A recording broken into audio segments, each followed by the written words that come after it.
दुनिया देख रही है कि भारतीय जनता पार्टी की सरकारें प्रदेशों में जब से आई हैं और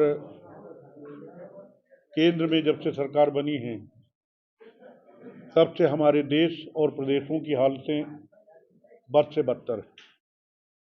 महंगाई चरम सीमा पे है, बेरोजगारी रोज बढ़ रही है, किसान आत्महत्या करने को तैयार है, किसान को उसकी लागत भी नहीं निकल पा रही है जो लगती है।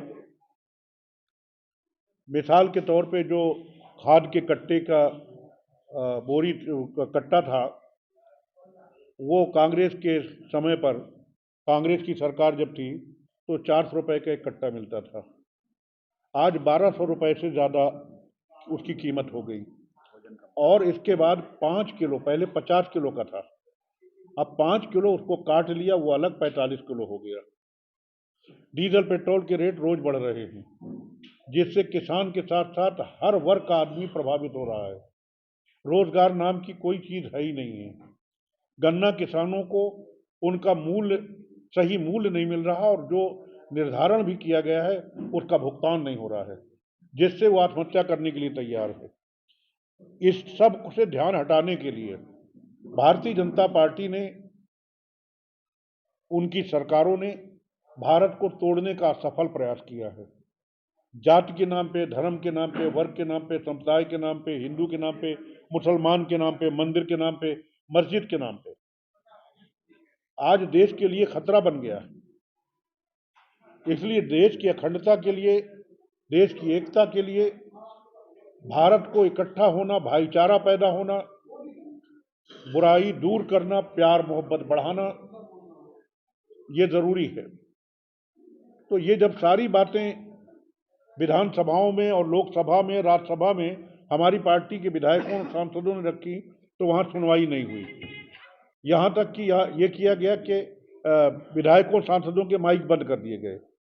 तो फिर मजबूरी में हमारी पार्टी के पूर्व राष्ट्रीय अध्यक्ष सांसद माननीय राहुल गांधी के नेतृत्व में कन्याकुमारी से 7 सितंबर को ये यात्रा निकली, और जो लगभग 2800 किलोमीटर पैदल चल चुके हैं, दरवाजे दरवाजे जा करके लोगों के सुख दुख में शामिल होने का काम किया। लाखों लोगों ने इसमें समर्थन दिया, अपार लोग सामने आए, और अभी करीब 1000 किलोमीटर चलना बाकी है। तो मैं इसलिए आया था कि आप लोग भी इसमें सहयोग करें। 3 तारीख को उत्तर प्रदेश में गाजियाबाद जिले के लोनी बॉर्डर से गोकलपुरी चौक से राहुल जी की यात्रा यूपी में प्रवेश कर रही है, जो गाजियाबाद जिला, बागपत जिला और शामली जिला होते हुए सोनीपत जिले यानी हरियाणा से फिर वो आगे अपना कूच करेगी, आगे बढ़ेगी। तो आपके से भी मैं सहयोग की अपेक्षा करता हूं कि आप लोग भी सहयोग करें, आप लोग भी आएं और इसको प्रचारित करें, और अपने पार्टी के और जो ऐसे लोग जो पार्टी के नहीं भी हैं, उनको भी मैं इनवाइट करने यहाँ आया हूँ। वो किसी भी पार्टी के हैं, भारतीय जनता पार्टी छोड़ करके, उन सबको हम आमंत्रण दे रहे हैं कि आप आइए, और भारत को एकजुट करने में, भारत को अखंड करने में, ऐसे लोगों की साजिश को नाकाम करने में, जो भारत को बांटना चाहते हैं, तोड़ना चाहते हैं, नाकाम करने में आप एकजुट हो जाइए।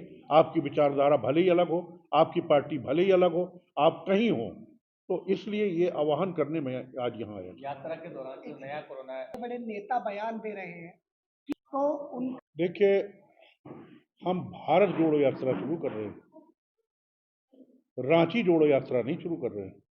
यात्रा का नाम क्या है? पाकिस्तान जोड़ो यात्रा नाम है, या बांग्लादेश यात्रा जोड़ो यात्रा नाम है, या अफगानिस्तान जोड़ो यात्रा नाम है? भारत जोड़ो, जो भारत का स्वरूप है, हम भारत को जोड़ने की बात कर रहे हैं।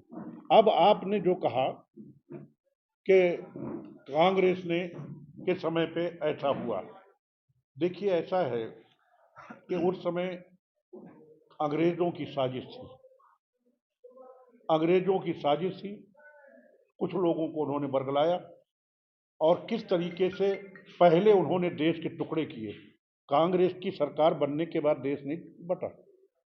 ये अंग्रेज गए ही जब भारत के टुकड़े कर दिए, और इससे पहले अफगानिस्तान भी तो था इसमें, हिंदुस्तान का हिस्सा ही तो था अफगानिस्तान। फिर इसके बाद पाकिस्तान और ये बांग्लादेश ये मिला करके ये अलग हो गया।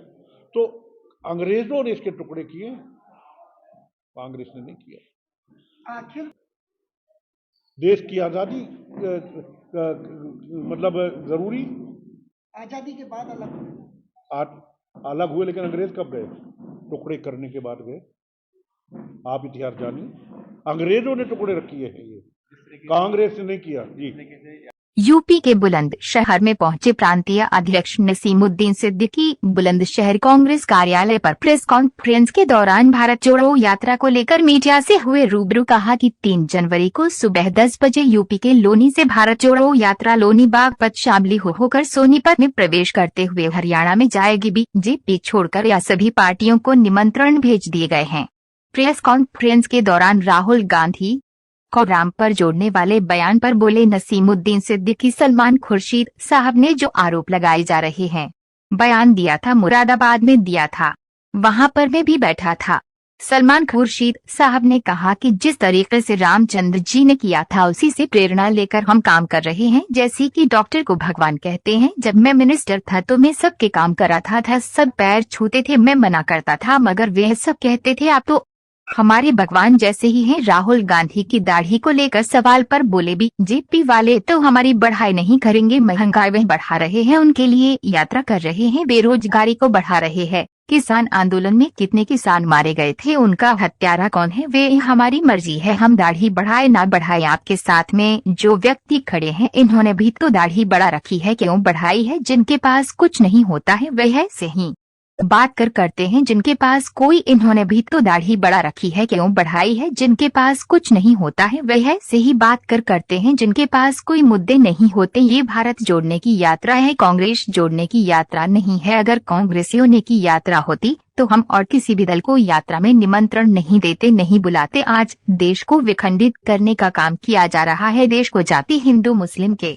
नाम पर, मस्जिद के नाम पर, मंदिर के नाम, भाजपा सरकार से पहले क्या हिंदू मुस्लिम नहीं रहते थे? विखंडित किया जा रहा है। जब से भाजपा की सरकार आई है जब से साझेदारी होने लगी। अखिलेश के सवाल पर बोले कि अभी हमने सभी को निवेदन है, अखिलेश को निमंत्रण न मिलने के सवाल पर कहा कि अभी 7-8 दिन है, अभी सभी लोगों को निमंत्रण दिए जा रहे हैं, सभी को निमंत्रण दिया जाएगा। बीजेपी को छोड़कर बाइट नसीमुद्दीन सिद्दीकी कांग्रेस अध्यक्ष पश्चिमी उत्तर प्रदेश।